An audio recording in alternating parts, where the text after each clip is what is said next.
Kevin here, top 100 financial advisor and best-selling author, and we are here to talk about the stock market, and I'm here to help you out. You want to invest in your first stock.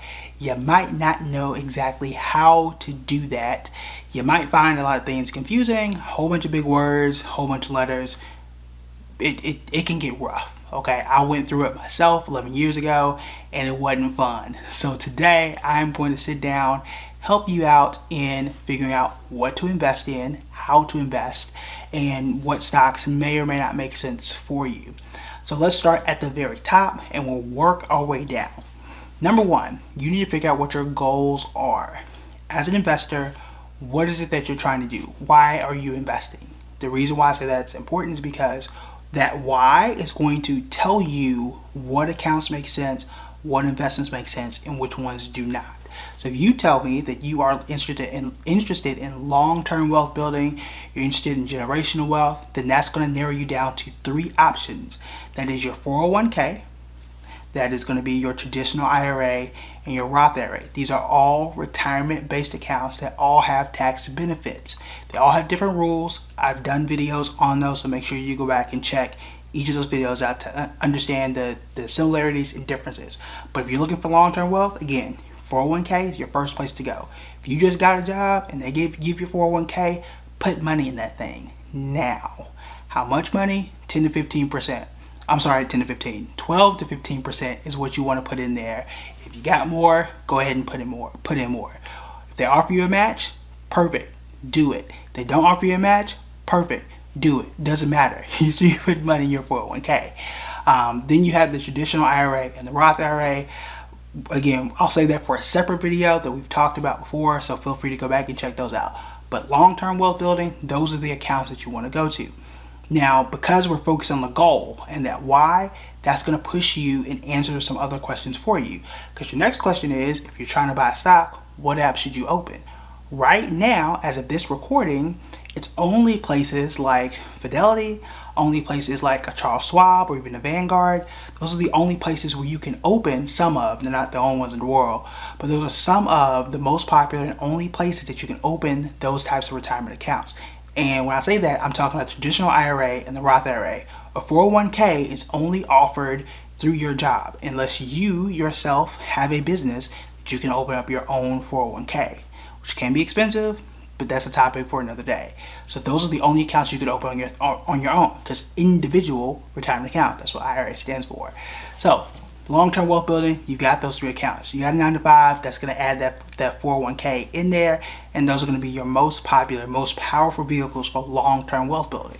Great. What if you just want to make some money now?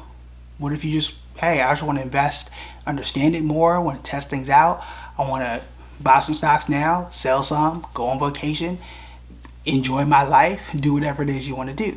That's where you're going to get a lot of these other apps out there, and you can trade and invest in your own in whatever fashion that you want. You can put in as much money, take out as much money with no real limits.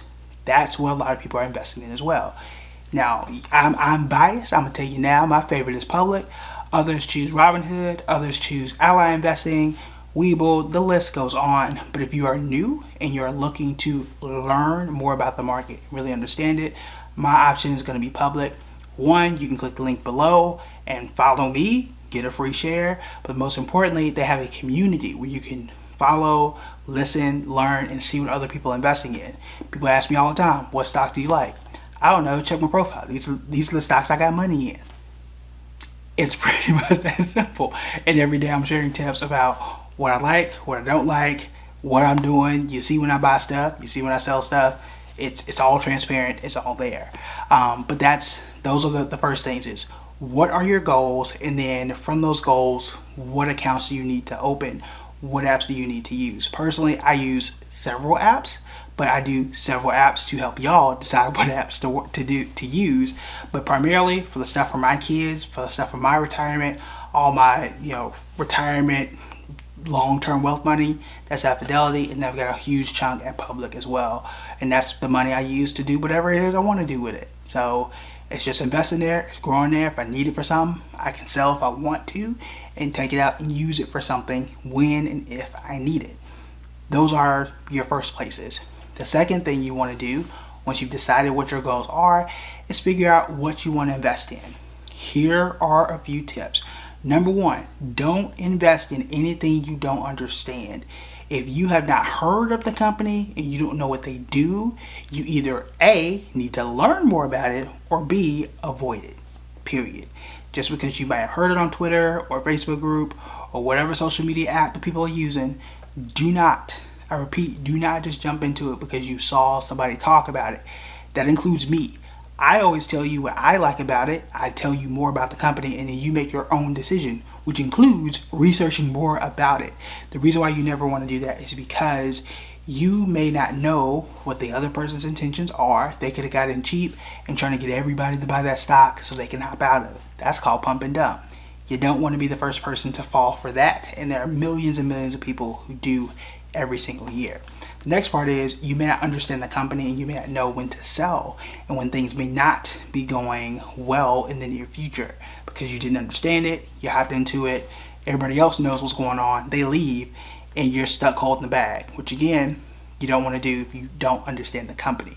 So, one, understand the company. Number two, I think this is even more important, is to look at how well the company has done in the past. My favorite metrics, I look at the last 6 months, I look at the last 12 months. That's not the only thing you want to do, but it is something you want to consider. For example, I saw someone was really excited about buying this company, and I'm like, I've never heard of them. I go look at them, and it was down 39% in the last 6 months. Could the stock come back up? Yeah, but that's really unlikely. And would you invest in a business that has lost money by that amount for 6 months, down 39%? Would you do that? Probably not. That means you put in $1,000 and you only got $600 left in 6 months. You basically sat there and lost money, or lost what, like $100 or so? No, not $100, but you lost 40%. 40%. You lost $400 over 6 months. That's not the place I would prefer to be. And that, again, doesn't predict the future, but again, making smart decisions as a beginning investor, I think that's extremely important. So those are things that you want to do. Lastly, I think it is best to go with what we know works. When I say that, I mean companies that we know have made money, companies that we know are solid, and companies that I don't really have to worry about. What I don't like to see is when investors hop into like the new fad or the new trend. This year was GameStop, it was AMC, and you can have those stocks, that's totally fine. I just don't think it should be your first one, because if you've never done it before and you don't understand how the market works, that can be a really good ride or a really terrible ride, or both, depending on how you react to the market. For me, I think some of those long-term stocks you don't have to worry about.